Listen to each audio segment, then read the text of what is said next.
most welcome to all our pupils and listeners for a new episode in our weekly English program for our dear students, BAC students mainly.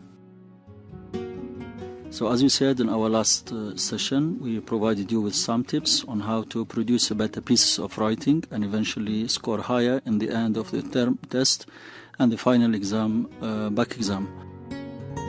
We will carry on focusing on writing, but as you know, this week our students will be sitting for the end of term test. That's why we'll try to provide some guidelines and hacks, if you can call them. These are simple yet proved to be useful while dealing with the whole test and answer the eternal question, which is how to get higher marks in exams. So for this, please take a note and a pen and try to jot down or copy these notes into your notebook to consider them later. Okay, thank you, Mr. Azdin. So you are going to deal with some tips concerning the test as a whole, or simply concerning the writing? So we'll start with reminding you and us with the writing tips that we dealt with the last time, and as we said, we'll carry on looking at the test as a whole. So if you go back for the writing, we'll have 11 tips here. So the first one will be that you should familiarize yourself with the structure of the writing test.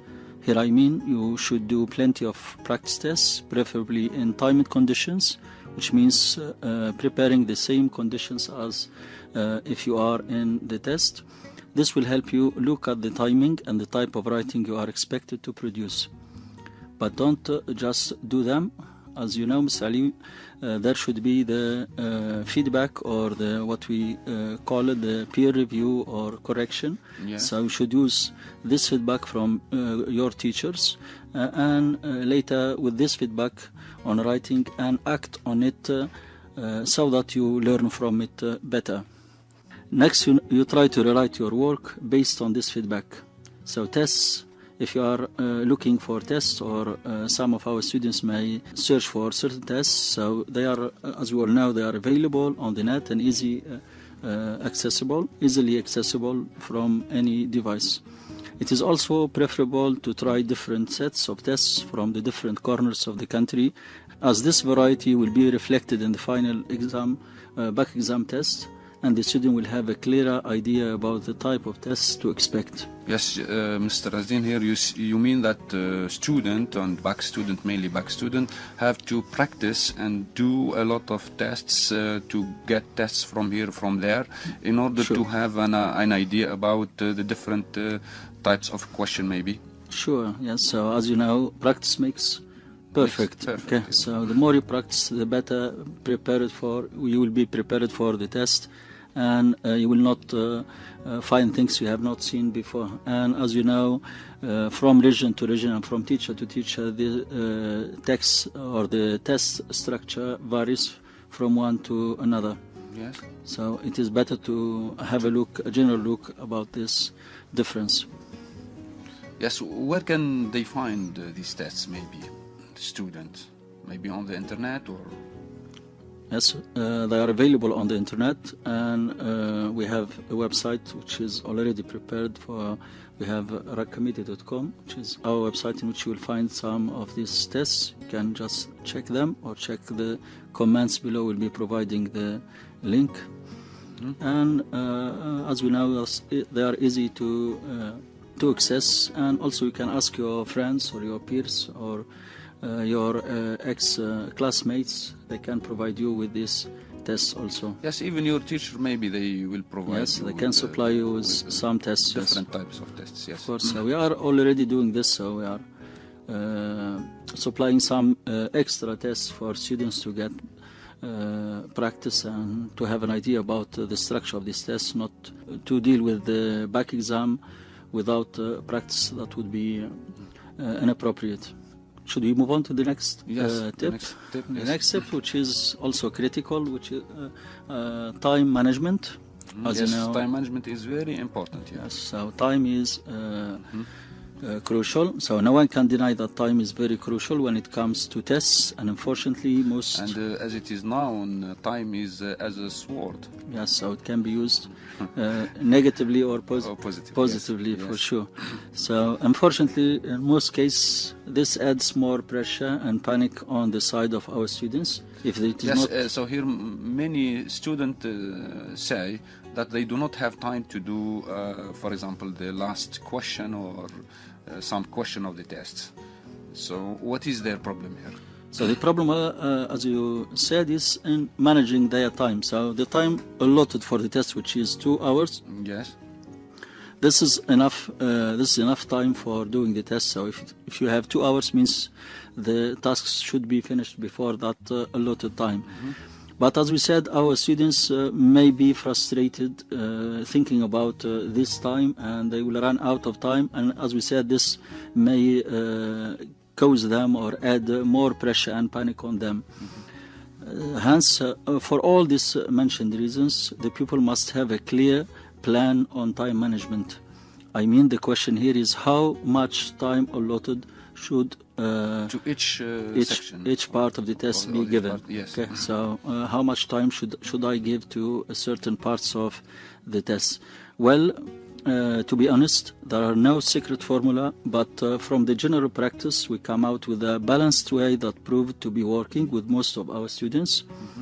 We, as you know, Mr. Ali, Yes. recommend or rather advise our pupils to use the 45-30-45 scheme. Here, to simplify it, 45 means 45 minutes. Yes, it means to each part you give, for example, the first part 45, the second part 30, and then 45. So the text structure is 3 sections or Yes. 3 parts. So reading, comprehension, language, and writing. Writing Yes. at the end. This division of the time is also respecting the marks. So as you know, it's 15 Allotted marks to each. for arts, for example, is 15 for comprehension, Yes. 10 for language, and 15 for writing. Yes. So here we'll be having 45 minutes should be allotted to reading comprehension, to read the text and answer the related questions. 30 minutes should be also allotted to the second part, which is the language tasks, with an average of 10 minutes to each task. Yes. Okay, and the last part, which is writing, should be given 45 minutes. As we all know, the section is divided in 2 parts. So here we'll be also dividing the 45 minutes into Between the two tasks. Yes. tasks. So the pre-writing, in which the student can spend up to 50 guided writing. Guided writing. Sorry, it's the pre or guided writing, Yes. in which here the student can spend up to 15 minutes Yes. before proceeding to the free writing or essay, which generally should be around 30 minutes. Yes. So this is the free writing. Yes, so that's our scheme or plan that we'll be using for time management. As we said, if you want to remind our students, 45, 30, Yes. 45. So here the student should give to each part of the test the time or the exact time that give them the chance to deal with this part. For example, the reading comprehension is a little bit long task, so here the student have to give 45 minutes. Okay, for the language it depends on the section. So for the arts, for example, we have 3 tasks, and for the other section we have only two tasks. So here the time is about 30 minutes. And for the last part, which is a little bit long, so we have to give at least 45 minutes to do this activity. I think that they are enough. The time is enough. So that's enough. So as you said, for science sections it's 15 for writing tasks, and for arts is 10 minutes for each task. So for science you will have more time to think about the language tasks. Here you are very generous for them.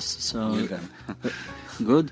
Yes. What we need to add here is last remark about this scheme or this recommendation concerning the time distribution is that it provides you with a general guideline not to run out of time here. Yet if you finish task earlier than you expect, then this will add room to you to other tasks. So this does not mean that if we have, for example, 10 minutes for task 1 in language, it must be 10 minutes. Yes, you should not stick to the yes, sometimes time. you finish and this will give Before you... that time, yes, you can get this time and invest it in writing, for example. But I think the student have to revise in this time, in this free time, revise the task. Yes, check again. Yes, or check, yes. Check the answers, okay. Good. Next step, so from here will be, after dealing with the time management, now we'll be move on to check the test as a whole. So we'll be dealing with the test as a whole and general recommendations that you should consider the day of the test. We'll first start by writing the important things down when you sit down on the chair. So before getting the paper, or the first few minutes that you get the paper, you should write important things down first. Yes, what are these important things? So, examples. Here, as soon as the test starts, write down all the rules, for example, the grammar rules. Yes. This recommendation, the scheme that we have spoken about in writing, because the student later will be frustrated, will be thinking about the answers, will have time restriction and etc. So will not have time to remember or take consideration of this. You may forget them. So it is better to write them down in your draft before, well before starting. So when you write down all the rules and other important information on some scratch paper before you start going through the whole or through the questions. This will help keep you from blanking when you need that information later. Blanking here, we mean you go blank. So some student will say, I forgot about it, or yes, I did not have time to write it. Means that he doesn't remember anything about anything, it. Especially, for example, if they face a difficult question or a task, or if they are running out of time. So it will be almost impossible to maybe remember. Going blank has its causes, I think. Maybe the student doesn't revise well for his test. Maybe he spent all the time revising and studying, if you like, and without thinking that tomorrow will sit for a test. Okay. Yes, revising for the till the last minute. You mean? Yes. Yes. Also, they may be revising more or less. So sometimes they revise more than what is needed, or things that will not be included. For example, memorizing paragraphs, memorizing essays, and this will add more pressure on their minds, and they will not answer properly, and this affects concentration, of course. So what should the student do here in this case? The case of in order to generate concentration. Yes. Yes. So we said concentration comes with confidence on oneself. So first, self-confidence. Self-confident, and this confidence comes from what?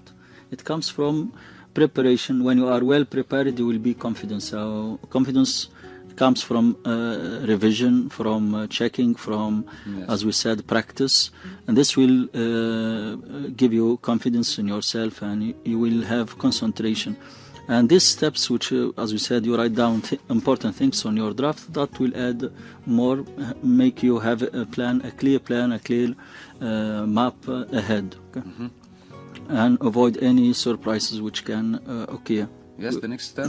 Next, point number 4, which is read the whole test and start with the easiest tasks. This is very important, especially for our students, which are mostly average students. So sometimes they are stuck in one question, and they waste. They spend all the time on that question. Okay. So they have to start with the easiest question. For sure, yes. So you must have 5 minutes to skim through the whole test and have an idea about what you will deal with, as this will help. So when you said the whole test, you mean all the parts of the test? All the parts of the test. So the first few minutes, you just have a quick look at the test, the structure of the test.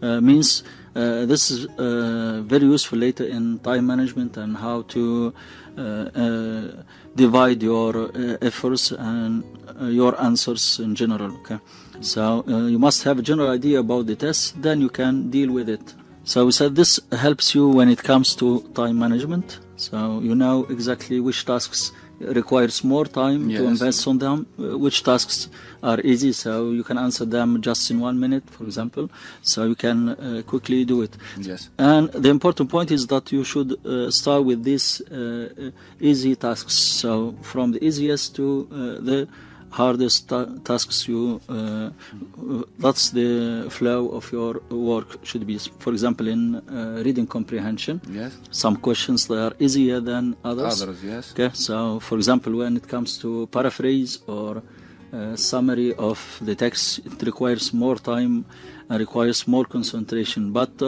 correcting, for example, false, true, or ticking the type of text, or filling in table, that's does not require too much time. Yes. Good. So far so good. Let's move on to point 5, which is related to point 4. As we said, some questions are easy, others are difficult. Yes. So if you find, or if you are facing a difficult question, your reaction must be to skip it. So you should rather skip it and move on to another question. Yes, you skip it totally, or what should we do? Now you skip it for the easiest question. Yes. It's not totally. So if you come across hard task or question, you should not panic. Just skip it and come back to it when you have... And look for the other question. When you are done with other ones. Yes. So here you must consider the mark allotted to that question and the time you will invest on it. For example, don't spend 10 minutes on a question which is half a mark.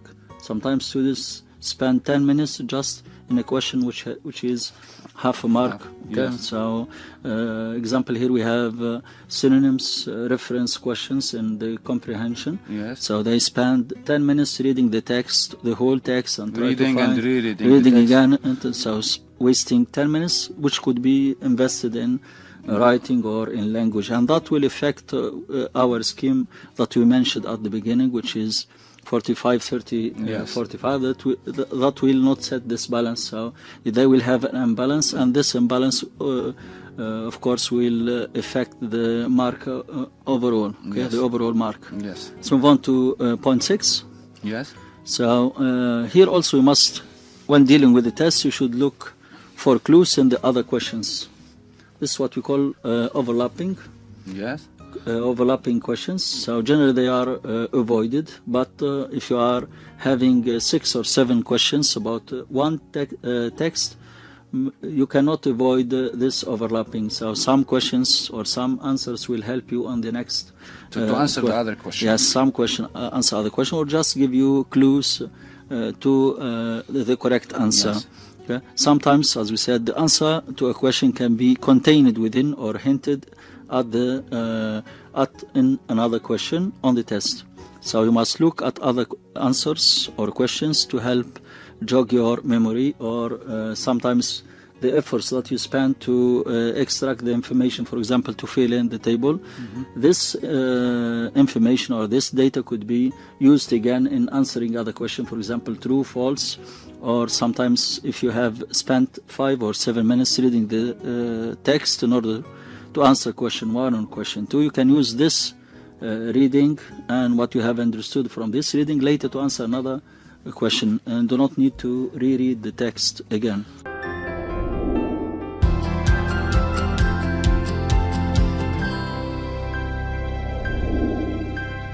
Welcome again. Welcome again. So in the first part of this session, we talked a lot about the tips that we should, or what that the student have to follow while dealing with their test, or the English test. Okay, let's carry on, Mr. Asdin. So we have dealt with the 6 tips. Now we'll move on to the 7th one.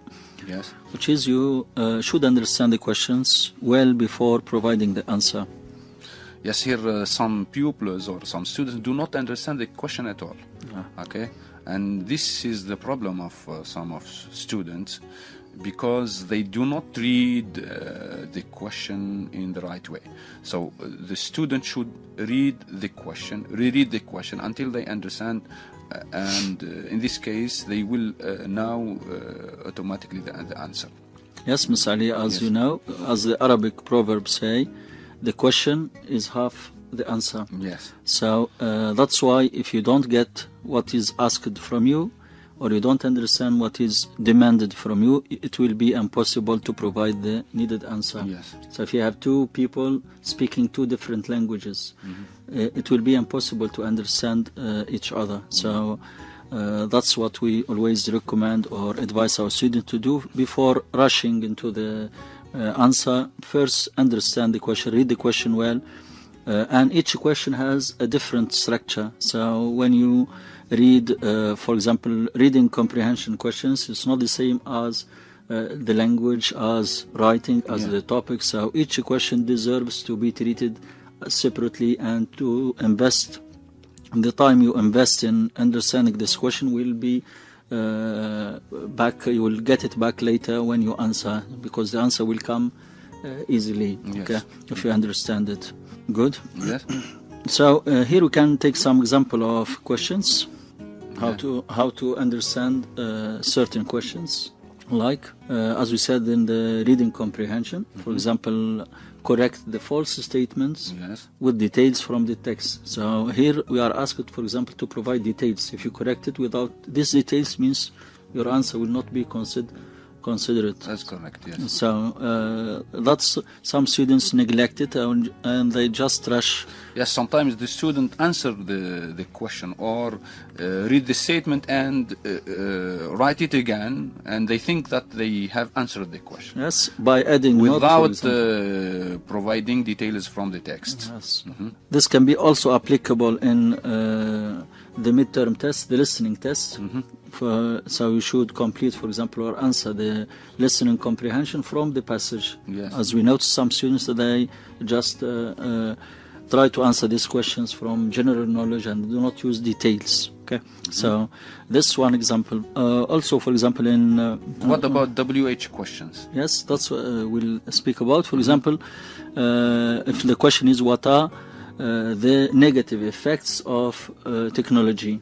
So here the students, for example, is obliged to provide how many effects. Can he provide just one? The question, what are the... What are, yes, what are. So here, one, it's not enough, I think. That's one, it's not enough. So if it is one, means the person who made the test would ask you what is. So there are differences here, what is or what are. So this is an good example of the structure of questions. So it gives you part of the answer. So now we know that we have just one thing to talk about. Negative means something, or drawbacks or disadvantages of technology means you must provide negative. Only things. negative. Yes, only negative. Yes. So that's just one example, and we have dealt the last session or episode about writing. You can just check it.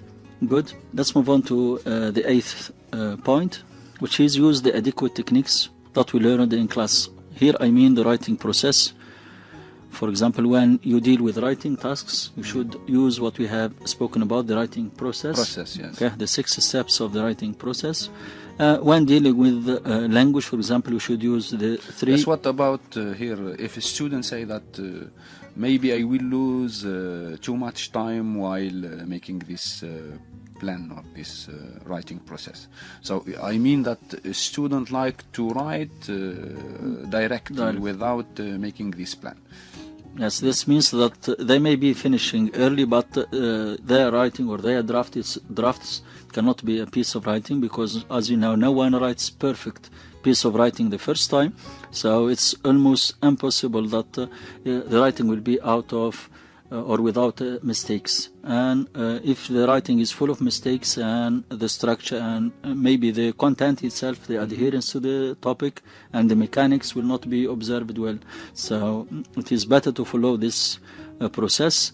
And as you said, concerning the time, it makes it easier for the student to write. Yes, to have a clear way, okay, to pave the way for writing. So it's like a map, as we said. Huh? It's a map. So the time you invest in this process will be recovered later when you write, because you will have a map in front of you. So it will be easier to organize your writing and make it more coherent, more cohesive, and later you will have time to check it Yes. In terms of mechanics, punctuation, capitalization. That's about any mistakes. We'll consider all this. So because you have a plan concerning the arguments, for example, you do not have to think while writing. No need to think about which arguments you will use, what arguments you have mentioned or not, because you have a clear plan or outline in front of you. So don't worry about time. Just follow this. So maybe the student come to the exam with a ready-made structure or ready-made expression, or sometimes ready-made paragraphs, and they like to jot it down and to brush it in their writing. But sometimes it cannot be considered as true. Yes, because each topic has specific information, general structure of the writing that will be cohesive or coherent to this topic. Okay.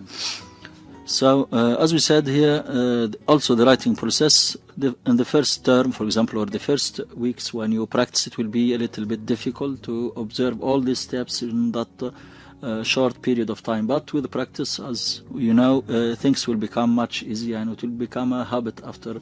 If you start it at an early time, it will become a habit and will not take you more than 5 minutes to just generate ideas, organize them, and start writing your draft. Okay? Draft, yes. So that's that for the writing tasks.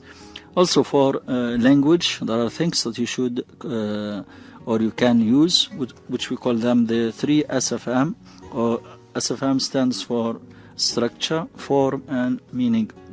So if you have any blank to fill in, you should first think about the structure of the sentence, yes. Subject, verb, and object. So that's the structure, what we mean. And you look for what does each sentence need in this blank. Yes. Whether a subject, a verb, or an object. Yes, sometimes it helps. Okay. So if structure gives you more than one alternative, so for example, if we need a verb, he plays, reads books. We have 2 verbs in this context, so you need to move on to the form. You can use the form.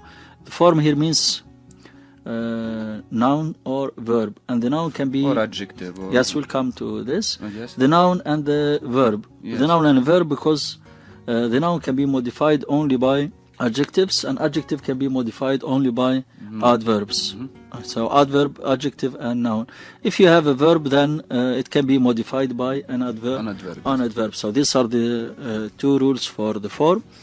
If form gives you more than one, so you mean that verbs are modified by adverbs, and nouns are modified by adjectives. Adjectives, yes, good. And the verb is modified by adverb. So there is no other formula here.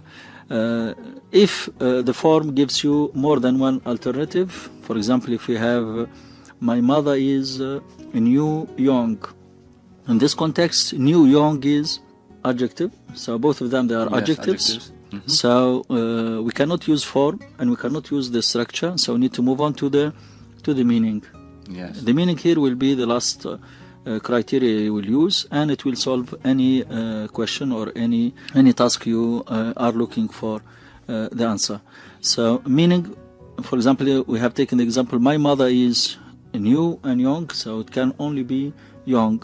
So we cannot use the adjective new. So now with this technique you have answered the question and you are sure that your answer is correct. Yes, what are the techniques? Could you repeat them, Mr. Azdin? So we have writing process, the 6 steps of the writing process for writing. Yes. And the 3 SFM, or 3 keys, structure, form, and meaning. Structure, S, structure, F, form, and M, meaning. Yes, meaning. This is in language tasks. Language tasks, okay, good. For comprehension, also there are certain techniques you should use. So other techniques we can use, for example, to answer true, false statement or correct the false statements. This question, for example, you need to focus on the sentence, point out or single out which part of the sentence is false, because the sentence is not totally or completely false. So some students try to change the whole sentence or change the meaning of the sentence. Paraphrase the sentence or... No, so you must focus on, read the sentence and focus on which part is false. For example, if the question asks, John is 59 years old, and John is 60.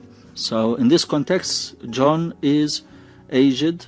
All of this is correct, and correct in the text. What is false is just the age, the number. Okay? So 59, we change it with 60. So the student must first locate which part of the sentence is false. Is false, yes. Do not try to correct the whole sentence. Okay, because in some question like this, the students are very lucky because they are given the number of paragraphs. Yes. Most of the time, redirected to certain paragraphs. So it means they go directly to the paragraph. Yes, sure. Yes, sure.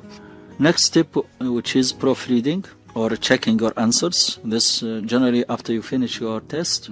So this is the last step, I think. Huh? So when you have finished, normally you check your answer. This can be when you finish a task or when you finish the whole test. So you check the task when you finish it, and at the end you have a whole checking for all your answer. Yes. How can we proofread, Mr. Ali?